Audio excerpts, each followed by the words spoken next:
wa Katoliki tuna Kitima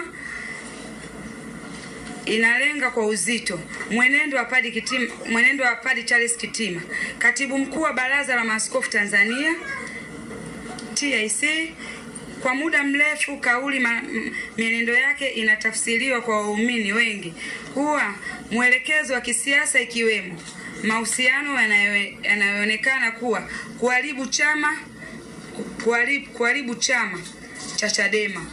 Hoja kuu zilizowasilishwa ni hatari ya kulifanya kanisa lionekane upande wa chama cha kisiasa, kuvuruga nafasi ya kanisa kama sauti ya haki ya wote.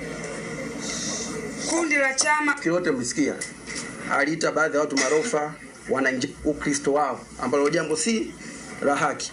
Lakini pia tukiangalia Biblia inasema wazi kabisa, yeyote atakayemwambia ndugu yake mpumbavu atapata hukumu.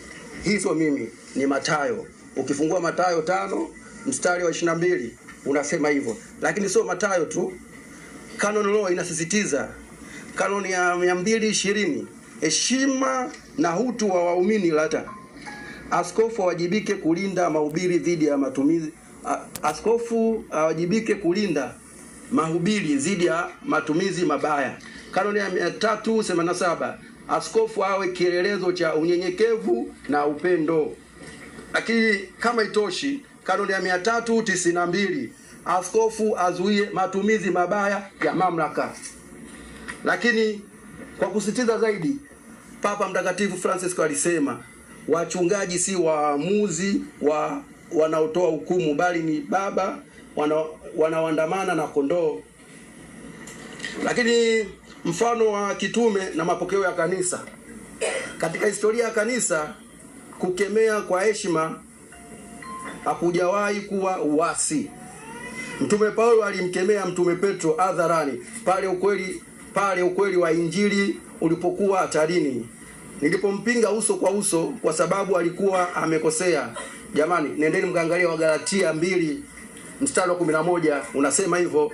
Lakini pia Mtakatifu Gregori Mkuu aliandika, mchungaji anapojivuna ndiye anayeliunda kundi. Lakini pia hatua iliyochukuliwa na maana yake.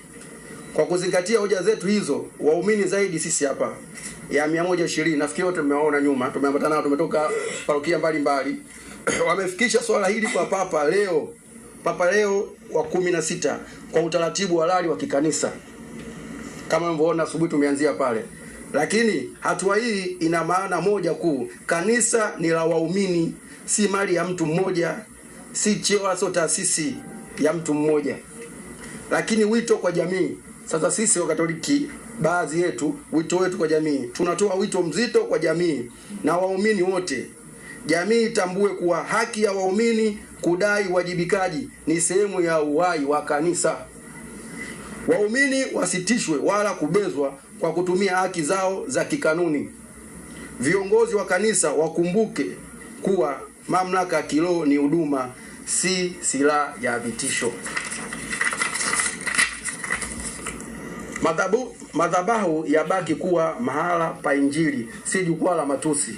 Kanisa libaki kuwa sauti ya haki, amani na umoja, si muhimili wa siasa za vyama. Tuelewane hapa. Kanisa libaki kuwa sauti ya haki, amani na umoja, si muhimili wa siasa za vyama.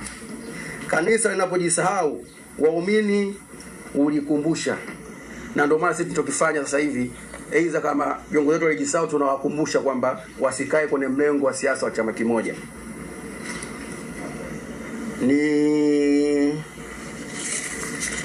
Nafikiri tutawaachia pia hii naraka nyinyi waandishi wa habari kwa ajili ya aidha kupata content zenu, lakini hapa sisi tumefikia tamati. Asanteni sana, Mungu awabariki. Tumsifu Yesu Kristo.